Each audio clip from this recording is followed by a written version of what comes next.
9월 19일 화목의 메시지 열왕기하 9장 14절에서 26절 말씀입니다.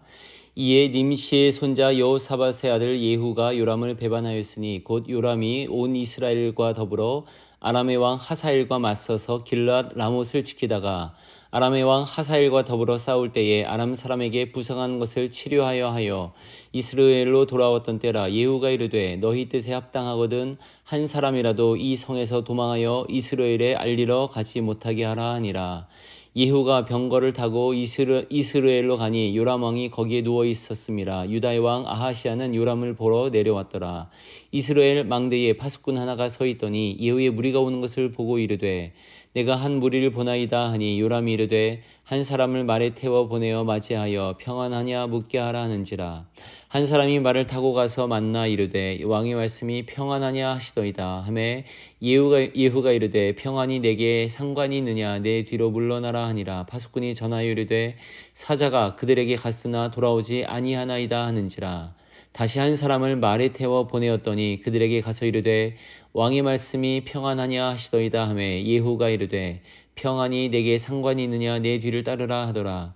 파수꾼이 또 전하여 이르되 그도 그들에게까지 갔으나 돌아오지 아니하고 그 병거 모는 것이 nim시의 손자 예후가 모는 것 같이 미치게 모나이다 하니 요람이 이르되 메우라 하매 그의 병거를 메운지라. 이스라엘 왕 요람과 유다 왕 아하시아가 각각 그의 병거를 타고 가서 예후를 맞을세 이스라엘 사람 나봇의 토지에서 만나매 요람이 예후를 보고 이르되 예후야 평안하냐 하니 대답하되 내 어머니 이세벨의 음행과 술수가 이렇게 많으니 어찌 평안이 있으랴 하더라.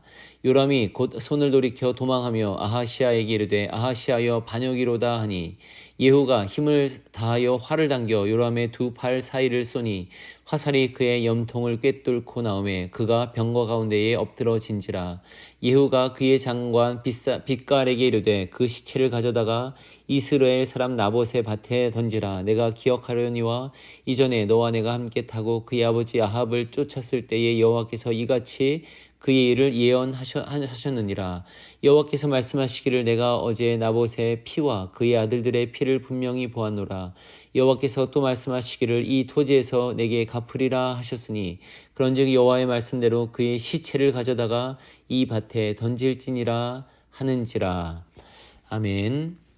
오늘 본문은 북왕국 이스라엘에서 일어난 개혁을 다룹니다. 그 주인공은 예후입니다. 엘리사 선지자가 예후에게 기름 부었습니다. 예후는 북이스라엘의 요람 왕을 처단했고 그와 동조하던 남유다 왕 아하시아도 심판했습니다. 이로써 아하시아는 즉위 1년 만에 사망하고 맙니다. 예후는 이렇게 무너져가고 또 타락해가던 북이스라엘과 남유다 두 나라 모두를 새롭게 할 발판을 마련했습니다. 특히 북이스라엘은 선한 왕이 한 명도 등장하지 않고 아합 왕의 영향으로 타락 일로를 걷고 있었는데 그 나라에 처음으로 하나님을 위한 열정을 가진 사람이 등장하고 있는 것이었습니다. 오늘 본문 뒤에 나오는 장면을 보면 예후는 아합의 아내이자 악독한 왕후인 이세벨을 처단합니다.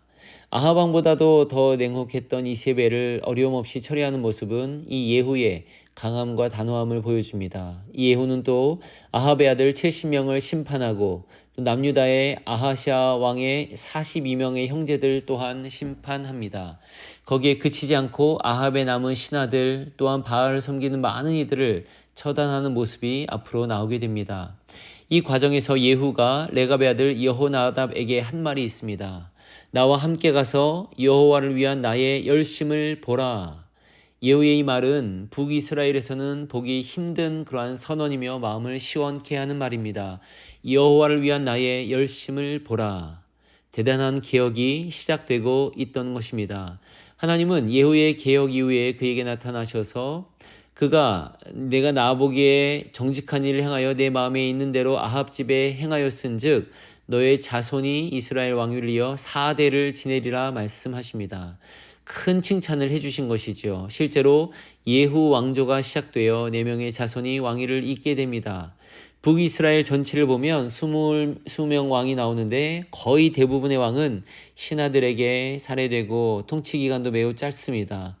아합의 아버지인 오므리 왕조와 오늘 우리가 본 예후 왕조만이 3대 혹은 4대에 걸쳐 왕위를 잇는 유일한 왕조가 됩니다. 예후는 그런 복을 받았습니다. 그러나 예후의 개혁은 오래가지 않았습니다. 하나님이 주신 축복 이후 예후는 변심하기 시작합니다. 10장 31절 예후가 전심으로 이스라엘 하나님 여호와의 율법을 지켜 행하지 아니하며 여로보암이 이스라엘에게 범하게 한 그 죄에서 떠나지 아니하였더라. 어쩌면 이 구절은 북이스라엘의 역사에 있어서 가장 중요하면서도 가장 안타까운 묘사라고 할 수 있습니다. 북이스라엘에게도 이런 기회가 있었던 것입니다. 그러나 그는 여호와의 율법을 지켜 행하지 못했습니다. 곧바로 다시 무너지고 말았습니다. 놀라운 열정과 능력으로 나라를 기억하고 하나님의 복을 받은 그였지만 자기 자신의 개혁은 일어나지 못했던 것입니다. 혹은 그의 중심은 그 개혁의 내용과 같이 못했던 것이지요. 그 결과 예후의 나라는 다시 하나님의 징벌을 받고 많은 민족들의 공격으로 무너지기 시작합니다. 예후 이후에는 다시는 개혁하는 왕이 혹은 선함을 조금이라도 가졌던 왕은 다시 나타나지 않습니다. 예후는 북이스라엘에서 10번째 왕이었으니 꼭 중간에 나타났던 왕입니다. 유일한 작은 희망이었으나 그 불꽃은 곧 사그러들고 말았습니다. 북이스라엘은 이후 계속 타락의路를 걸었고 마침내 아수르에 의해 완전히 사라지게 됩니다. 성경에서 참 안타까운 인물 중 하나가 바로 이 예후라 할 수 있겠습니다. 파격적 개혁을 했으나 허무하게 원래의 모습으로 돌아가 버리고 만 것이지요. 이 세상은 어쩌면 예후가 일으킨 것 같은 파격적이고 놀라운 개혁을 필요로 하는지 모릅니다.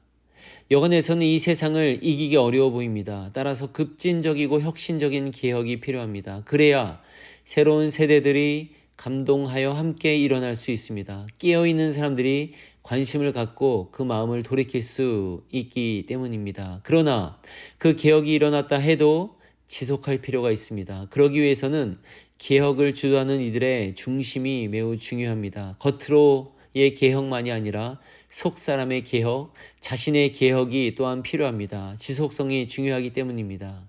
그런 그리스도인이 되기 위해 어떻게 해야 하겠습니까? 평소에 그 단단함을 길러야 합니다. 진리 위에 말씀 위에 삶을 다져야 하겠습니다. 그럴 때 그의 삶을 통해 크든 작든 하나님의 신선한 개혁이 열려질 수 있고 또 지속될 수 있습니다. 오늘 붙여드릴 그 기도문 용기를 주소서는 마틴 루터가 종교개혁을 시작한 직후에 쓴 기도문으로 알려져 있습니다. 전능하고 영원하신 하나님, 제가 싸우는 이 싸움이 얼마나 이상한지요. 사람들이 이것에 대해 얼마나 말이 많은지요. 당신께 대한 그들의 믿음이 얼마나 작고 희미한지요. 우리의 육신은 약한데 사탄은 얼마나 강력하며 활동적인지요. 사탄은 악한 영과 세상의 지혜자들을 모두 동원하여 저를 맞섭니다. 이 세상은 얼마나 빨리 지원을 중단하고 등을 돌리는지요. 그러고는 쉬운 길을 찾고 죄인들이 속한 지옥에 이르는 넓은 길로 재촉해 가는지요. 세상이 찾는 것은 오직 빛나고 강하고 크고 높아 보이는 것뿐입니다. 제가 그것에 눈을 돌린다면 망해버렸을 것입니다. 오 하나님, 오 하나님, 오 나의 하나님, 오 나의 하나님, 이 세상의 모든 지혜와 논리에 맞서 제 편에 서 주소서, 그래 주소서. 당신만이 그래 주셔야 합니다. 사실 이 싸움은 제 문제가 아닙니다. 당신의 문제입니다. 저 자신만 따진다면 세상 권세 잡은 자들과 맞설 아무 이유가 없습니다. 저도 편안하고 조용한 나날을 지내고 싶습니다. 이 싸움은 당신의 싸움입니다. 의롭고 영원한 것을 위한 싸움입니다. 하오니 제 곁에 서 주소서. 오 참되고 영원하신 하나님, 저는 사람들의 충고를 따르지 아니하렵니다. 모두 헛되기 때문입니다. 세상의 지혜는 믿을 것이 못됩니다. 오 하나님, 나의 하나님, 제 말씀을 듣고 계십니까? 돌아가신 것은 아니지요. 아닙니다. 하나님은 죽으실 수 없습니다. 숨어 계시겠지요. 저를 이곳으로 부르신 분이 당신이십니까? 의심해서가 아니라 확인하고 싶어서 묻는 것입니다. 하나님 허락하소서 이 막강한 통치자들과 맞서리라고 꿈에도 생각해 본 적도 없고 이런 일을 해본 적도 없습니다. 주님 어디 계십니까? 제게 오소서, 제게 오소서. 저는 희생양처럼 이 의로운 일을 위해 생명을 바칠 준비가 되어 있습니다. 이 싸움은 당신의 의로운 뜻을 위한 것입니다. 저는 영원히 당신에게서 떠나지 않겠습니다. 비록 지금보다 더 많은 마귀들이 대적하더라도, 비록 당신이 주신 제 몸이 소멸하더라도, 세상의 압력에 밀려 제 양심에 반하는 행동을 하지 않도록 당신의 이름으로 허락하소서. 당신의 말씀과 영이 제 육신을 구원하소서. 제 영혼은 주님 것입니다. 그것은 주님께 속했으며 영원히 주님과 함께 있을 것입니다. 그렇습니다. 하오니 저를 도우소서. 아멘.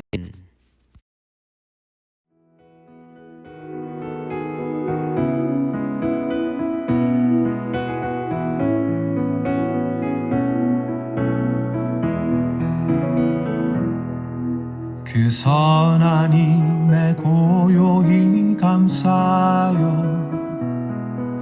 그 놀라운 평화를 누리며 나 그대들과 함께 걸어가네. 나 그대들과 아내를 여네. 지나가 넘을 어둠의 날들이 무겁게 내 영혼 짓눌러도 오 주여 우릴 외면치 마시고 약속의 구원을 이루소서. 그 선한 힘이 우릴 감싸시니 믿음으로 일어날 일 기대하네. 주 언제나 우리와 함께 계셔. 하루 또 하루가 늘 새로워. 주께서 밝히신 작은 촛불이 어둠을 헤치고 타오르네. 그 빛에 우리 모두 하나 되어 온 누리에 비추게 하소서. 그 선한 힘이 우릴 감싸시니 믿음으로 일어날 일 기대하네. 주 언제나 우리와 함께 계셔. 하루 또 하루가 늘 새로워. 이 고요함이 깊이 번져갈 때 저 가슴 벅찬 노래 들리네. 다시 하나가 되게 이끄소서. 당신의 빛이 빛나는 이 밤 그 선한 힘이 우릴 감싸시니 믿음으로 일어날 일 기대하네. 주 언제나 우리와 함께 계셔. 하루 또 하루가 늘 새로워.